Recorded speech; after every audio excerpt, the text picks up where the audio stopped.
शंकर हरि नारायण आंवले के वृक्ष की पत्तियों पर शयन करेंगे और भगवान शंकर उनका अनुमोदन करेंगे, तब श्री हनुमान जी महाराज उनसे विनती करने के लिए पधारते हैं। 33 कोटि देवता,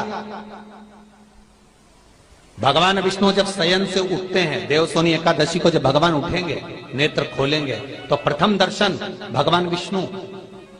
श्रीमद् भागवत कथा, स्कंद पुराण, पद्म पुराण, अग्नि पुराण, जितने भी पुराण उठाना चाहे सारी पुराणों को उठाकर देखना कि प्रथम वर्णन आपको मिलेगा कार्तिक महत्तम का, कि भगवान नारायण सर्वप्रथम जब नेत्र खोलते हैं, अपनी देव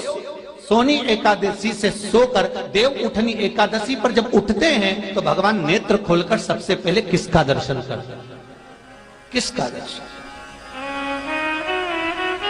स्कंद पुराण कहती है, विष्णु पुराण कहती है कि भगवान नारायण जब नेत्र खोलते हैं तो खुद की अर्धांगिनी लक्ष्मी भी नहीं, महाराज ब्रह्मा आदिक देवता सब खड़े, पर भगवान नेत्र नहीं खोलते। कब तक? जब भगवान शंकर अपने ही मुख से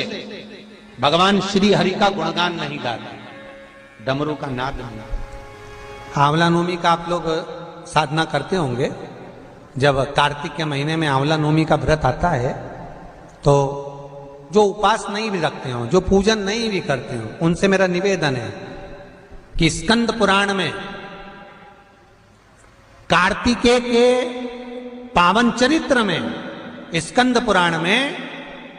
स्पष्ट किया गया, और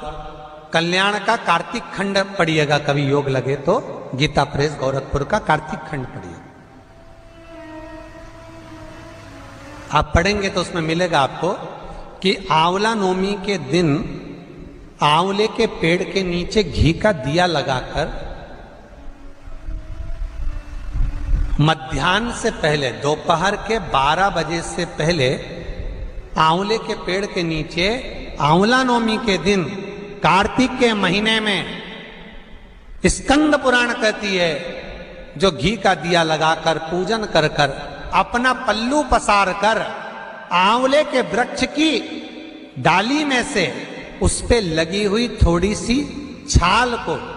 अपनी अंगूठे और चीटी उंगली से अपने पल्लू में गिराकर ले जाकर लाल कपड़े में हल्दी के साथ अपनी तिजोरी में, अलमारी में रख लेता है। उसके घर में कभी बरकत की कमी नहीं होती, उसके घर में कभी संपदा की कमी नहीं होती, उसके घर में धन, वैभव, सत्ता बढ़ती है,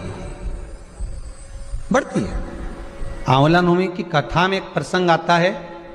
आंवला नवमी का पूजन आपको करना आता है, व्रत करने वाली माताएं व्रत करती है, आंवले के पेड़ के नीचे जाकर पूजन करना, भोजन करना, आंवले का वृक्ष की छाया में बैठना,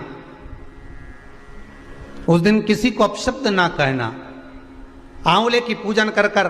अपनी झोली को पसार कर चीटी उंगली और अंगूठे से आंवले की छाल को थोड़ा सा पल्लू में गिरा लेना, उस छाल को ले जाकर अपनी बरकत में, अपनी अलमारी में, अपनी तिजोरी में रख देना। यह आंवला नवमी की पूजन का विधान है,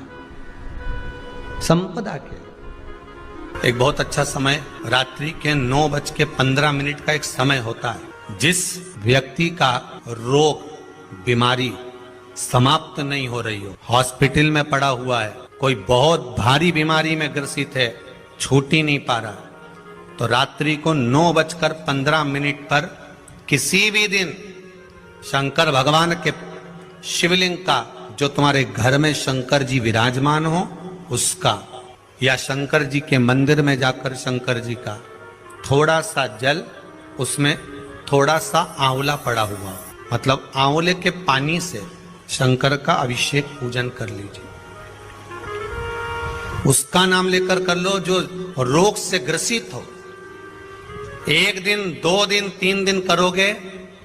वो हॉस्पिटल से छुट्टी करके आ जाएगा।